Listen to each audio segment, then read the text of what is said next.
नमस्कार, good morning. मी सौरभ कोरटकर. तुम्ही बघत आहात TV9 मराठी. देशाचे माजी पंतप्रधान डॉक्टर मनमोहन सिंग यांचं निधन झालंय. जगभरात अर्थतज्ञ म्हणून ख्याती मिळवलेले मनमोहन सिंग कालवश झाले आहेत. वयाच्या 92व्या वर्षी दिल्लीच्या एम्स रुग्णालयात त्यांनी अखेरचा श्वास घेतला.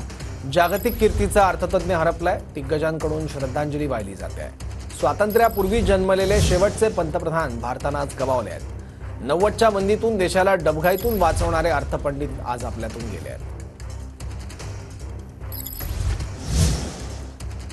डॉक्टर मनमोहन सिंग यांच्या पार्थिवावर उद्या अंत्यसंस्कार होणार आहेत. उद्या सकाळी काँग्रेस मुख्यालयात पार्थिव अंत्यदर्शनासाठी ठेवलं जाईल.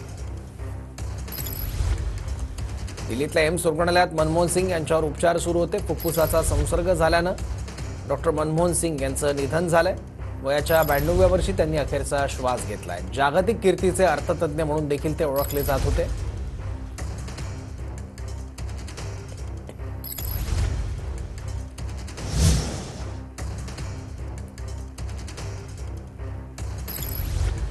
डॉक्टर मनमोहन सिंग यांच्या पार्थिवावर उद्या अंत्यसंस्कार होणार आहेत. उद्या सकाळी काँग्रेस मुख्यालयात पार्थिव अंत्यदर्शनासाठी ठेवलं जाईल. डॉक्टर मनमोहन सिंग यांच्या पार्थिवावर उद्या अंत्यसंस्कार केले जातील. केंद्र सरकारने आपले सर्व नियोजित कार्यक्रम रद्द केलेले आहेत. केंद्र सरकारचे आजचे सर्व कार्यक्रम रद्द करण्यात आले आहेत. संपूर्ण देशात 7 दिवसांचा दुखवटा जाहीर करण्यात आला आहे. आज 11 वाजता केंद्रीय मंत्रिमंडळाची बैठक होणार आहे. डॉक्टर मनमोहन सिंग यांचा शासकीय इतमामात अंत्यसंस्कार होईल.